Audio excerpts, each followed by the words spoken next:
is for puppy pose. Puppy pose is a really good pose for your upper back, so your thoracic spine and your cervical spine, so this section of your back.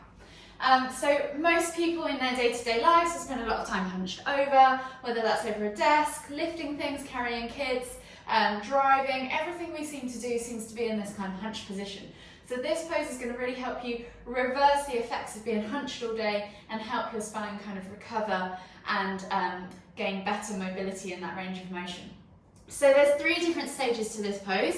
Don't worry if you can't get all the way to stage 3, it will come in time. You just need to give your body time, do regular practice, and eventually you will get there. And trust me, you will. So we'll begin by getting into this pose in extended child's pose. So you're going to come to the back of your mats, sit in a kneeling position. If you find that your bum doesn't rest on your heels, you can always get a cushion or a block underneath to just help support you. And then you're going to reach all the way forward with your hands, really activating, keeping the arms nice and straight and keeping the fingers nice and strong, and bring your forehead to the ground. From here, you're just going to take 3 deep breaths.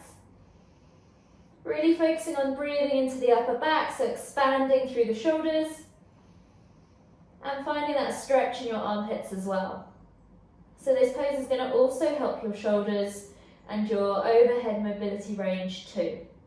Once you've taken your 3 deep breaths, see if you can go a little further. So this is stage 1.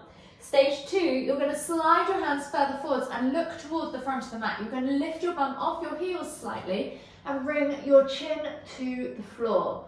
So you're going to have your hands still nice and long and straight, bringing your chin to the floor. Bum is just off your heels, not too high at this point, and you're looking, so you're really reaching with your neck. So you've taken the bend now in your cervical spine, and you're kind of trying to start to aim your chest toward the floor.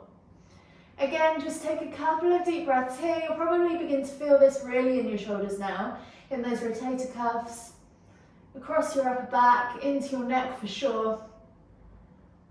And just keep, as you exhaling, relaxing the body deeper down into the stretch. And as you inhale, maybe inch a little bit further into the pose, see if you can stretch yourself a bit more. Once you've taken your 3 to 5 deep breaths here, you might find that the body's more susceptible now to going all the way. So we're going to try and get our chest to the floor, but our bum is not going to go too far forwards of our hips. So you're going to keep sliding all the way to the front of the mat with the hands until your chest comes all the way down to the floor. And you've got that nice stacked bum above hips position. You might even want to grab the front of the mat so you can push the body back into the pose. So you will see in this position my lower back is completely neutral and the bend is entirely in my upper back and my neck. If you can feel this stretch in your lower back, you've gone too far with your bum.